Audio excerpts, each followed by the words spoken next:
Sveiki, es esmu Alise Mālere, un par uzņēmumu Neredzamā pasaule es uzzināju no organizācijas Sociintegra. Organizācijas vadītāja Marija Kožarina man piedāvāja.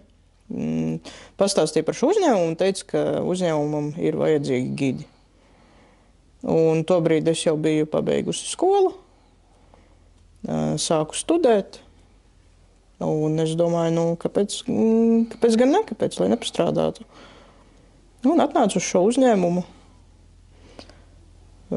pieteicos un arī mani pieņēma darbā. Vai ir kādi izaicinājumi, ar ko tu saskaries ikdienā un kā tu tos pārvari? Jā, pilnīgi noteikti vislielākais izaicinājums ir pārvietoties pa kaut vai to pašu Rīgu.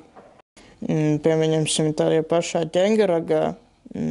Bieži vien cilvēka atsaucība nav tik liela, tāpēc, ka, teiksim, cilvēki nezin, kas mēs tādi esam un kā mums palīdzēt. Bet cilvēki visur ir dažādi, kādreiz atsaucas, kādreiz neatsaucas. Lielākā problēma ir tāda, ka, ja mums ir vajadzīga palīdzība, tad mēs nevienmēr zinām, ka jā, te blakus ir cilvēks, kurš mums var palīdzēt. Mēs to bieži vien nedzirdam, it īpaši, kad mašīnas visu apkārt brauc.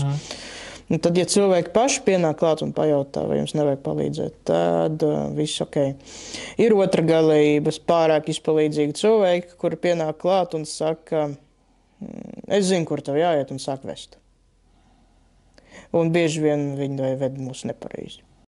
Tāpēc, ka viņi zina labāk. Viņi domā, ka mums vajag iet pāri Luksforam, bet mums nevajag. Un tas izsit no maršruta pilnībā.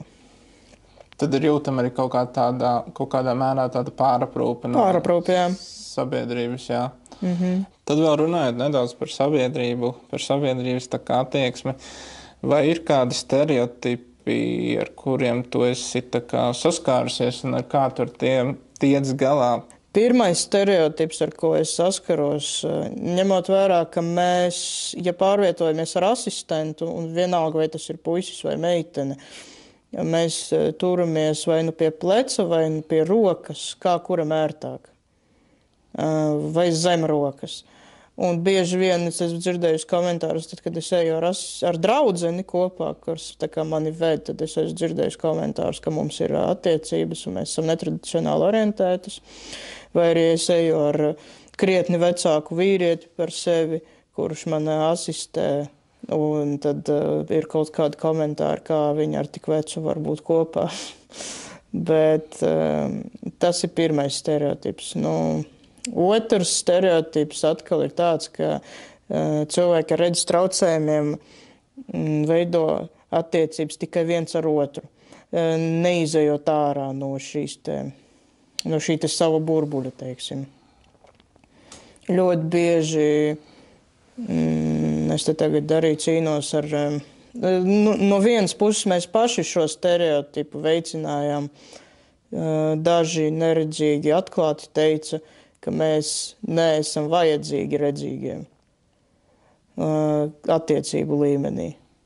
Tas ir tas, ar ko, laikam, mēs jaunākā paudze tagad cīnamies. Jā, teiksim, mums ir redzīgiem cilvēkiem ir kaut kādi kritēriji, pēc kā viņi izvēlas. Man vajag 1,85 m un neīsāku, piemēram. Es negribu bārdainu, piemēram. Vai matu krāsā jābūt tādai un tādai. Viņi sev paši ierobežo. Lai gan no vienas puses nevarētu teikt, ka arī mums nav tādu kritēriju, ka, piemēram, man vajag tādu, kam būtu zema balss. Tāpat laikā es smējos vienmēr par sevi, ka man ir šis kritērijs, man vajag tādu, kam ir zema balss, bet man iepatīkas vienmēr ar augstām balsīm. Nav svarīgi, kādus tu esi no ārienes. Varbūt redzes traucējumi, varbūt kustību traucējumi. No ārienes tu varbūt acis tik skaisti neizskatās, vai arī cilvēki ar kustību traucējumiem reizēm arī neizskatās pievilcīgi, teiksim. Tāpat laikā ir pilnīgi veseli cilvēki, kuru āriene nav, teiksim, tāda kā sabiedrībai liekas. Sabiedrībai tas liktos skaisti. Bet ir ļoti svarīgi neatstumt un iepazīt šo cilvēku.